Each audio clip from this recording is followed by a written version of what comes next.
अब सूत जी कहते हैं कि हे श्रेष्ठ मुनियों, आप लोग इतनी तन्मयता के साथ इतने ध्यान पूर्वक आप कथा सुन रहे हैं। जब सुनने वाला जागरूक होकर सुनता है तभी सुनाने वाले की इच्छा सुनाने की होती है। बीच में कोई हलचल में रहता है तो सुनाने वाले की इच्छा भी नहीं होती। कथा तो उसके वश में, चाहे तो 10 मिनट में भी समाप्त कर दे, लेकिन आप यदि सुनने के इच्छुक हैं ध्यान से सुनाता है व्यक्ति।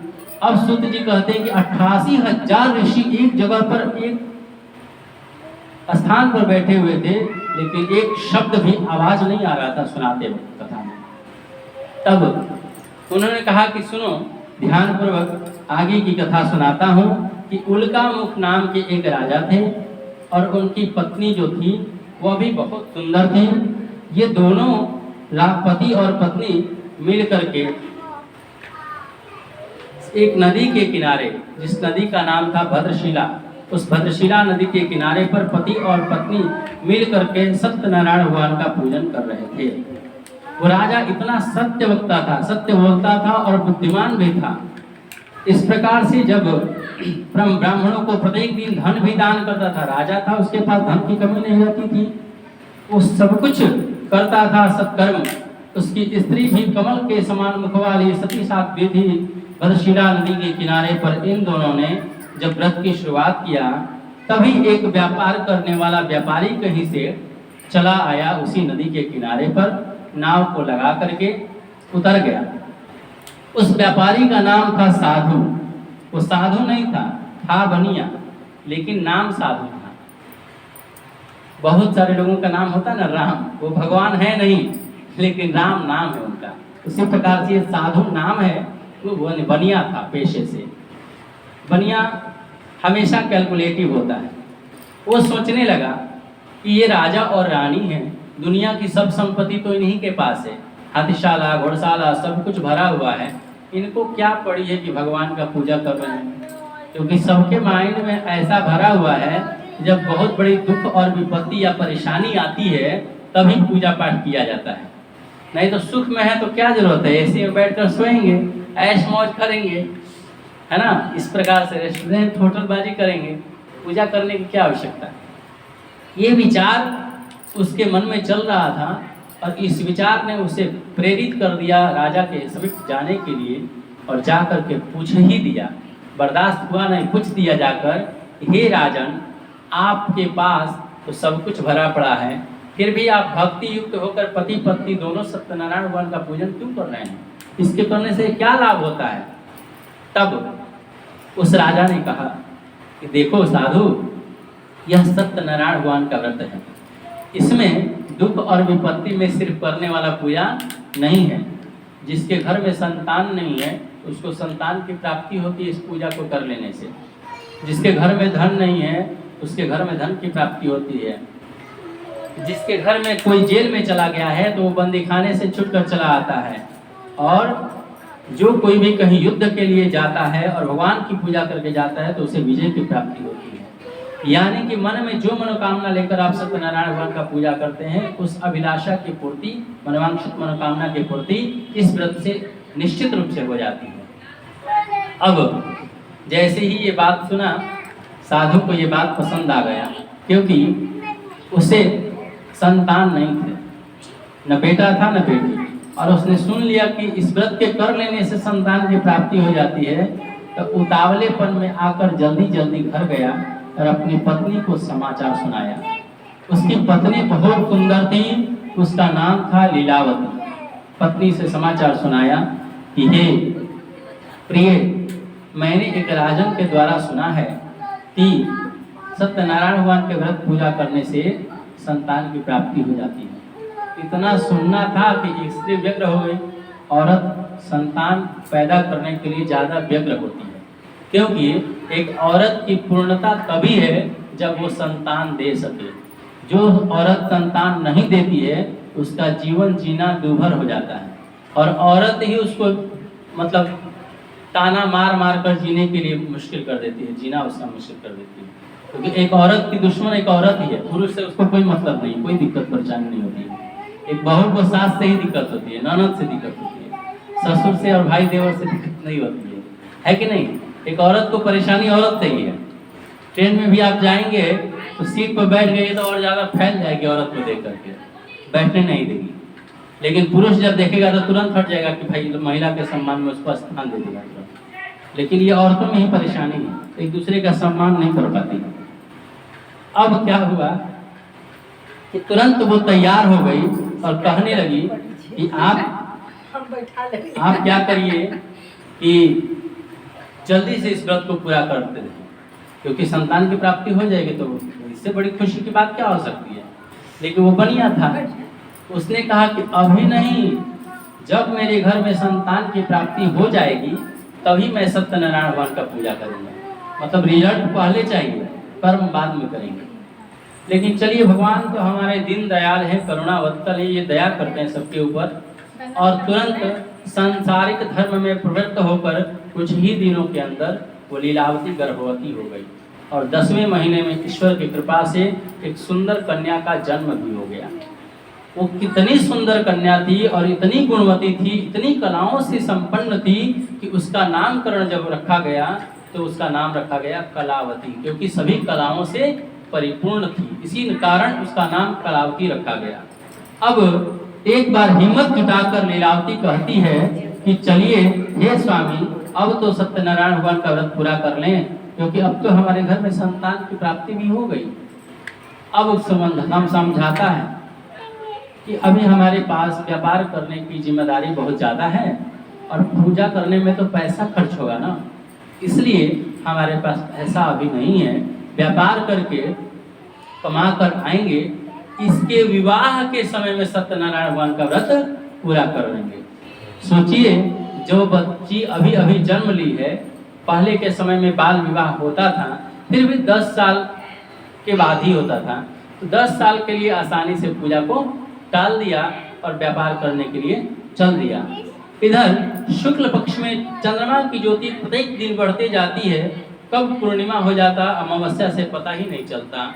उसी प्रकार से कन्या भी रोज रोज बढ़ने लगी और धीरे धीरे देखते ही देखते जवान हो गई। व्यापार करके कहीं से जब लौट कर आ रहा था व्यापारी साधु, तभी देखा कि ये कलावती अपनी सखियों के साथ खेल रही थी और कलावती को जब विवाह के योग्य देखा तो उसके मन में विचार आने लगा कि अब इस लड़की का विवाह कर देना चाहिए। तुरंत दूत को बुलाया और कहा कि मेरी लड़की को देख रहे हो ना, जितनी गुणवती है, जितनी कलाओं से संपन्न है, इसी प्रकार का लड़का भी ढूंढ करके मेरी लड़की के योग्य देख करके लाओ। अब दूत आज्ञा पाकर साधु की चल दिए, उसी कंचनपुर नगर में चल दिए, जिस नगर में लकड़ियों को बेचकर लकड़हारा धनी हो गया था। उसी कंचनपुर नगर में जाकर के एक बनिए के पुत्र को लेकर के आए और साधु के समीप रखकर बोले कि हे साधु, अब आप देख लीजिए, यही लड़का हम ढूंढ कर लाए हैं, यदि आपको अपनी कन्या के योग्य दिखे तो विवाह करिए, नहीं तो दूसरा आदेश दीजिए, दूसरा लड़का ढूंढेंगे। लेकिन उस साधु को एक बार में ही वो लड़का पसंद आ गया, क्योंकि वो वास्तव में योग्य लड़का था, धनी भी था। अब विधि विधान के साथ विवाह की तैयारी होने लगी, खूब धूमधाम से खूब दहेज दिया, खूब अच्छा से विवाह संपन्न किया, लेकिन सत्यनारायण भगवान का व्रत पूरा नहीं किया। जब विवाह संपन्न होकर विदाई की बात आने लगी, तब जाकर के हिम्मत जुटाकर एक बार फिर लीलावती कहती है कि हे स्वामी, आप पहले जो संकल्प किए थे कि विवाह के समय में व्रत पूरा कर लेंगे, अब तो विवाह भी संपन्न हो गया, अब तो सत्यनारायण भगवान का व्रत पूरा कर लीजिए। लेकिन वो साधु फिर बोला कि तुमको समझ में नहीं आता, इस बार पहली बार दूसरी बार जितनी जोर से डांटा था उससे ज्यादा जोर से इस बार डांटा कि इतना विवाह में लाखों करोड़ों रुपया खर्च हुआ है, आपको समझ में नहीं आ रहा है कि हमारे पास अब पैसा नहीं होगा, हम कहाँ से पूजा के लिए पैसा लाएंगे, अब पैसा कहाँ है। आप जनरली व्यवहारिक रूप में भी देखिएगा, डीजे वाले 50,000 ले लेते हैं, टेंट वाले 1.5 लाख 2 लाख रुपए ले लेते हैं, और नाच भी रात में लोग कर देता है विवाह के समय में 50,000, दारू पी कर 10-20 हज़ार रुपये लोग उसमें उड़ा देता है। और सुबह में जब विवाह कराने वाले पंडित जी दक्षिणा लिखते हैं, विवाह का दक्षिणा 5100 रुपये चाहे 11,000 रुपया, तो 4 गो कमेटी के सदस्य वहाँ पे बैठ जाते हैं छांटने के लिए, पंडित जी लूटने आए हैं क्या, यहाँ लूट पड़े, मतलब करोड़ों रुपया, लाखों रुपए उधर खर्च कर दिया, 2 घंटा के नाच के लिए 50,000 रुपये खर्च कर दिया, दारू पीकर 10-20 हजार ऊपर से खर्चा कर दिया, और जिसके लिए शुभ कामना वेद मंत्रों का उच्चारण करके ब्राह्मण रात भर जग कर उसके विवाह के कल्याण के लिए सुखी जीवन व्यतीत करे, वो किया, और 5,000-10,000 रुपये उसके लिए बहुत महंगा लगता है, और लगता है कि लुटेरे कोई आ गए। तो ये मानसिकता है धर्म के प्रति, ये मानसिकता है संस्कृति के प्रति, जो जिससे संस्कृति का बढ़ावा मिलेगा, जिससे संस्कार का विस्तार होगा, उन चीज़ों पर लोगों का फोकस कम है। और फोकस किस पर है? बाहरी आडंबर। इस विवाह के निमित्त वो सब खर्च है, वो नहीं भी होगा तो विवाह हो जाएगा, लेकिन विवाह में वेद मंत्रों का उच्चारण नहीं होगा और आप पूरा डीजे का तैयारी कर लीजिए तो उससे विवाह होने वाला नहीं है। तो जिस चीज़ की प्राथमिकता देनी चाहिए लोग उसकी प्राथमिकता नहीं दे रहा है। अब वहाँ पर यही बात हुआ, बोला कि इतना ज़्यादा विवाह में खर्च हो गया है कि मैं अब फिर से भगवान की कथा के लिए खर्च करने के लिए मेरे पास पैसा नहीं है। इस बार तो इतना ज़्यादा धन खर्च हुआ है कि दामाद और हम दोनों जाएंगे व्यापार करके और दोनों मिलकर खूब पैसा कमाएंगे, और इस बार जब लौट कर आएंगे तो सत्यनारायण भगवान का व्रत पूजा कर लेंगे। अब 1 बार 2 बार 3 बार संकल्प करके पूजा नहीं करने मात्र से भगवान रुष्ट हो गए और श्राप दे दिए कि तेरे ऊपर बहुत भारी दुख पड़ेगा। क्योंकि भगवान भी व्यक्ति को 2-3 बार मौका देते हैं और पाप करने से फिर भी बाज नहीं आता तो अंत में दंड देते हैं। तब ये दोनों व्यापार करने के लिए चले, कुछ दूर व्यापार करके एक स्थान पर बैठकर आराम कर रहे थे। तभी जिस स्थान पर आराम कर रहे थे वो राजा चंद्रकेतु के क्षेत्र में स्थान आ रहा था और उसी राजा के घर में चोरी हो गई। वो राजा के चोर 2 लोग थे, दोनों चोर राजा के धन को लेकर भाग रहे थे। राजा के पीछे से दौड़ करके पीछा कर रहे थे। जब चोरों को लगा कि अब हम पकड़े जाएंगे तो ये दोनों पहले से जहाँ बैठे थे उसी स्थान पर धन को रख करके अपने आप आसानी से छिप गए। राजा के दूतों ने चोरों का चेहरा नहीं देख पाया था, लेकिन राजा के धन को जब इन दोनों के समीप देखा तो उन्हें पूरा विश्वास हो गया कि इन्हीं दोनों ने सब भगवान हमारे राजा का धन चोरी किया। और पूरी शीघ्रता से दोनों को पकड़ करके विश्वास के साथ इनका जो धन व्यापार करके रखे थे वो भी जब्त कर लिया, राजा का भी धन ले लिया और दौड़ते हुए प्रसन्नता के साथ राजा के समीप जाकर बोले, हे राजन, हम 2 चोरों को पकड़ कर ले आए हैं, अब आपकी क्या आज्ञा है। ये दोनों ईमानदारी प्रस्तुत करने के लिए बार बार अर्जी लगा रहे थे, आग्रह कर रहे थे, अनुनय विनय कर रहे थे कि ये प्रभु, मैंने अपने जीवन में कभी चोरी नहीं किया है, ये सब धन हमने व्यापार करके कमाया है, मैंने चोरी नहीं किया है, मैं चोर नहीं हूँ। लेकिन राजा के दूतों ने विश्वास नहीं किया। राजा राजकाज की अधिकता में इतने ज़्यादा कार्य में व्यस्त थे कि बोल दिया कि जो तुम्हारी इच्छा हो कर दो। अब किसी नौकर को पूरा पावर दे दे मालिक, तो मालिक से 4 गुना ज़्यादा चौड़ा हो जाता है और तुरंत इनको जो धन इनका लिया था वो जब्त कर लिया और जेल खाने में आसानी से डाल दिया। अब क्या हुआ कि विपत्ति जब आती है किसी मनुष्य के जीवन में, चारों तरफ से घर पर जाते हैं। इनके घर पर लीलावती और कलावती अकेली माँ और बेटी थी, उनके घर में भी चोरी हो गया और ऐसा चोरी हुआ कि खाने के लिए अन्न भी के दाने नहीं थे, अन्न के दाने भी नहीं थे। तब भिक्षा मांगने के लिए विवश होना पड़ा। इतनी सुंदर कन्या और जवानी में जा करके घूम घूम कर भिक्षा मांगे तो कोई भिक्षा भी नहीं देता, भिक्षा के लिए रूप बनाना पड़ता है कि नहीं। और आप बढ़िया कपड़ा पहन करके भिक्षा मांगने के लिए जाएंगे तो आपको डांट मिलेगी। किसी दिन खाना मिलता था, किसी दिन भिक्षा मिलता था तो खाना बनता था, किसी दिन नहीं बनता था तो उपवास रह करके गुजारना पड़ता था। इस तरह से जीवन यापन ये लोग करने लगी। और जब एक दिन क्या हुआ कि भिक्षा मांगने के क्रम में ही एक ब्राह्मण के घर में कलावती प्रवेश कर गई। सायंकाल के समय में सत्यनारायण भगवान का पूजन हो रहा था। पूजा समाप्त होते होते रात बीत गई और कथा का प्रसाद लेने के लिए वो इंतजार कर रही थी। प्रसाद का जब वितरण हुआ तब तक काफ़ी रात हो गई और वो प्रसाद ग्रहण करके जब अपने घर को आई तो उसकी माँ को शक हो गया कि लगता है कि मेरी बेटी इतनी जवान है, सुंदर है विवाह के बाद पति का संग नहीं मिला, इसलिए पथभ्रष्ट हो गई, रास्ते बदल दी है और धिक्कारने लगी।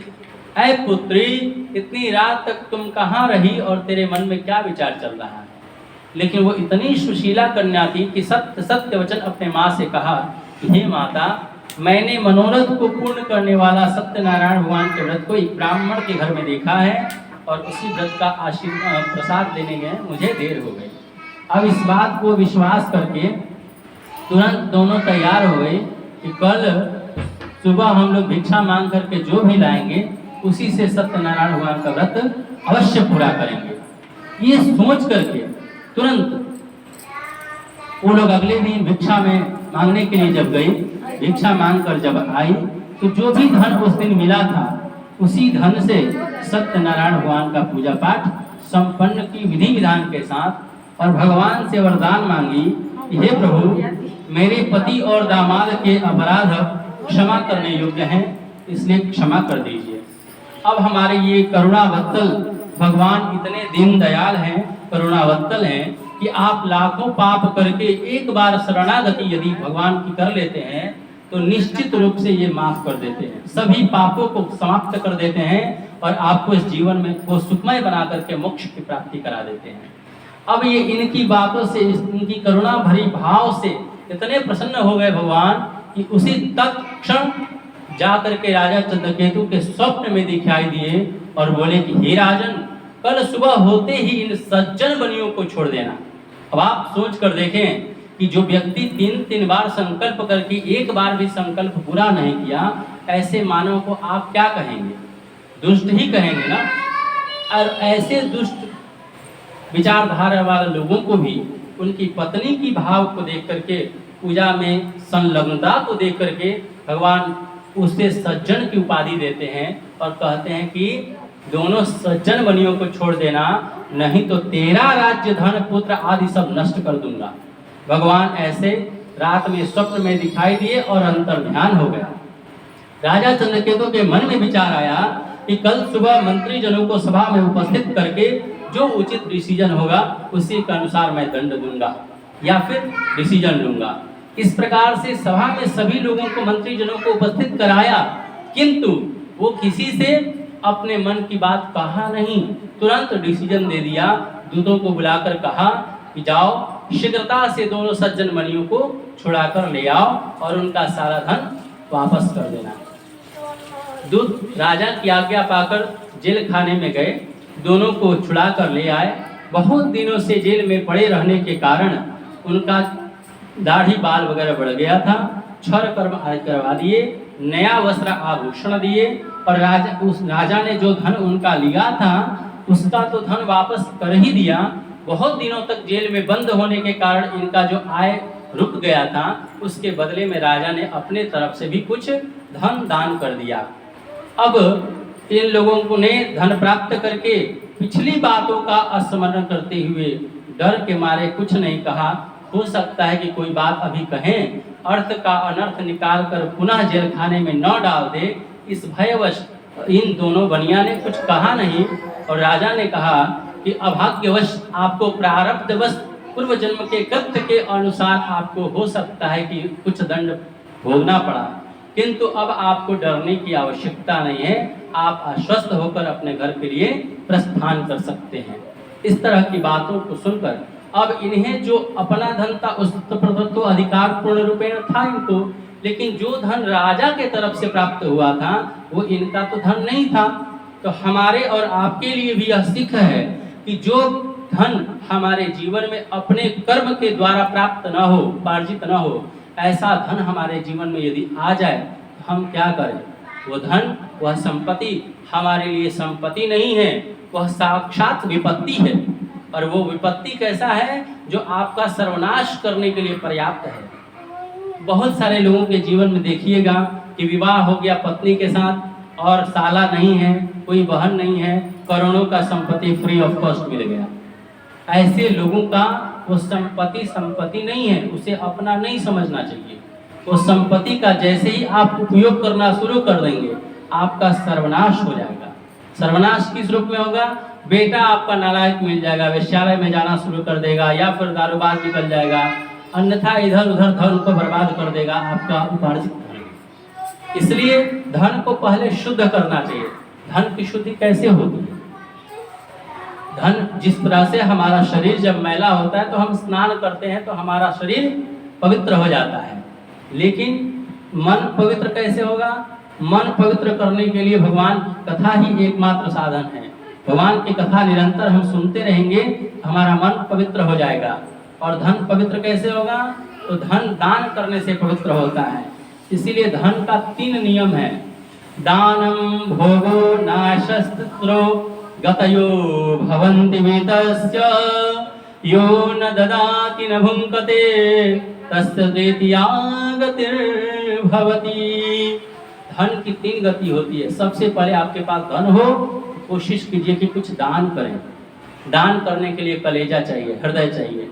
बहुत लोगों के पास धन होता है तो कुत्ता को खिला देंगे 20,000 25,000 महीने का, लेकिन कोई भिखारी आएगा तो उनको डांट कर खदेड़ देंगे। दान करने के लिए कलेजा, हृदय शुद्ध होना चाहिए, पवित्र होना चाहिए, तब आप दान कर पाएंगे। लेकिन यदि दान आपसे नहीं सपरता है तो आप उपयोग जरूर कीजिए, भोग कीजिए। अच्छा साड़ी पत्नी के लिए खरीदिए, गहना खरीदिए, अपने बढ़िया सुख मानिए, खूब बढ़िया घोड़ा गाड़ी में रहिए, एसी में रहिए, माने आराम का जीवन व्यतीत कीजिए, खूब ऐश मौज कीजिए। यदि ये भी नहीं कर पाएंगे, कुछ कंजूस लोग ऐसे होते हैं जो बैंक में सिर्फ पैसा डालने में विश्वास रखते हैं। बैंक में डाल दे जाओ, बढ़िया न साड़ी पहनेंगे, न जूता बढ़िया पहनेंगे, न कपड़ा बढ़िया खरीदेंगे, दान भी नहीं होगा, पूजा पाठ में भी उनसे खर्च नहीं होगा और बढ़िया से उपयोग भी नहीं होगा। ऐसे लोगों के घर में एक बार चोरी होती है और सारा सर्वनाश हो जाता है। तो ऐसे धन के लिए कुछ करना नहीं पड़ता, तो ऑटोमेटिक नाश हो जाता है। तो यहाँ पर जो साधु बनिया को मिला धन, तो पहले ब्राह्मणों को बुलाकर धन दान किया और दान करने के बाद भगवान का मंगलाचरण किया। मंगलाचरण करने से क्या होता है कि हमारे हर कार्य में मंगल की कामना करते ही भगवान की उपस्थिति उस कार्य में दक्ष हो जाती है, और जिस कार्य में भगवान की उपस्थिति होती है उस कार्य का संपादन शुभ रूप में होगा, हमेशा कल्याणकारी होगा। इसलिए कोई भी कार्य करिए तो पहले प्रभु को समर्पण कर दीजिए या उनका आशीर्वाद लेकर करेंगे तो निश्चित रूप से आपको सफलता प्राप्त होगी। इस तरह से धन दान करके वो आगे की ओर प्रस्थान किया अपने घर के लिए, और राजा को प्रणाम किया।